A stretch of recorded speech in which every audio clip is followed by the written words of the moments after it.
Ladies and gentlemen, I still can't believe it. What happened last night? I've been smiling all day. I don't know about you. Let's get into 5 things we learned from Leeds United 2, Sunderland 1.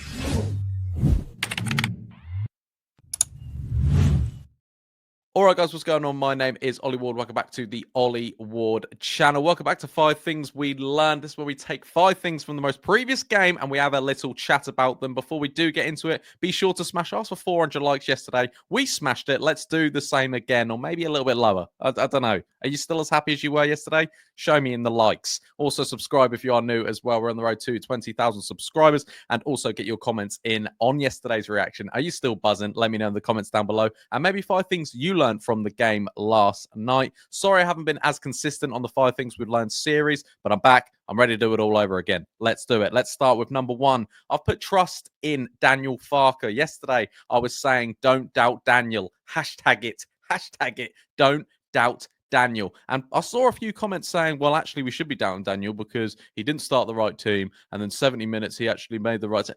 No. I don't believe that at all. Obviously, the whole Gruev thing, you start Gruev yesterday because Sunderland do attack you. I understood it.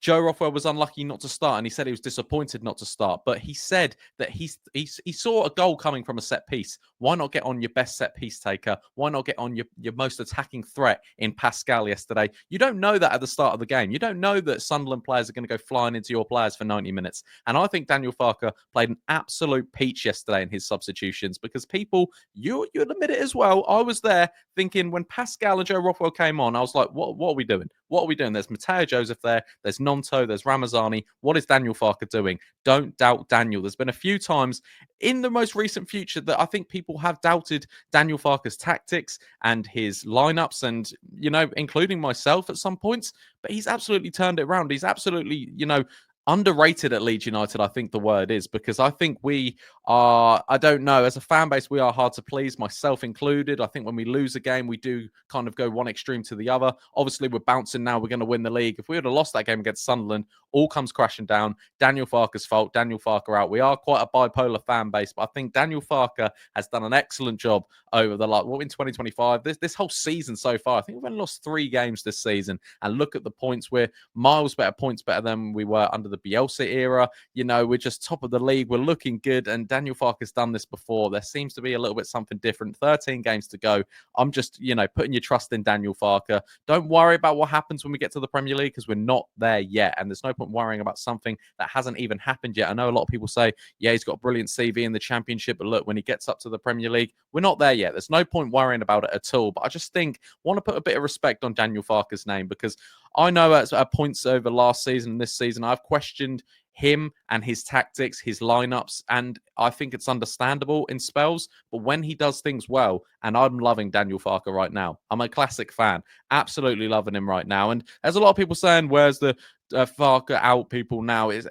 The thing is, when your club's not going well, you do start to point at things, and people are reactionary. It's understandable, but I think right now, trust in Daniel Farke. He's been absolutely brilliant, and credit to that man. Number 2, I've gone Pascal Struijk. Big moment player. Struijk he has been a big moment player. He scored key goals for Leeds United this season. I mean, he scored a brace from a centre-half coming off the bench. He had 25 minutes on the pitch and he scored 2 goals to send Leeds United 7 points clear of third. That takes big danglies down there. He's also scored a lot of goals last season that were very, very important. Obviously, the end result wasn't brilliant. We didn't go up. But also in the Premier League, he got some big goals. I remember that Brighton 2-2, Joffy little dance. He whipped it in, headed at the back post. Pascal has scored a lot of key goals for Leeds United, and he is a big game player. I really do think Pascal is. And when he's not at the back for big games, we do miss him. I'm not saying that Ampadu, is a terrible centre-half. I know he did get spun yesterday, but either way, I still think there's a bit of a headache there for Daniel Farke because you need to get Pascal back in that team because he's a big moment player, and especially for Sheffield United. I think you have to get Pascal back into that back line. Next up, number 3, we're talking Joe Rothwell.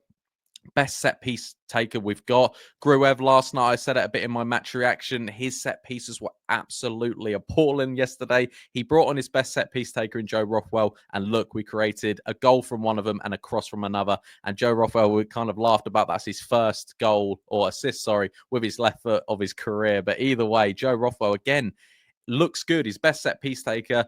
Again, he's had some hit or misses with set pieces this year, but I just thought Gruev's ones last night were absolutely terrible. It was crying out for someone else to take him. Manor Solomon started taking them. They weren't any better either. Joe Rothwell comes on and said, boys, this is how you do it. Let me show you. And he done so well. So Joe Rothwell, would you sign him up? Let me know, depending on what league we're in, or do you think Premier League or Championship, you sign Joe Rothwell? Bournemouth player, what would you guys do? Let me know in the comments down below. Next up, we're talking about decisions, headaches for Daniel Farke. What is the best midfield pair? Does he bring Pascal back into it? Does Joe Rothwell deserve a start? Do you drop Ethan Ampadu? Can you drop Ethan Ampadu? He doesn't ever want to drop Ethan Ampadu. Does Gruev drop to the bench? But then you do Ampadu and Tanaka, or do you do Ampadu and Rothwell?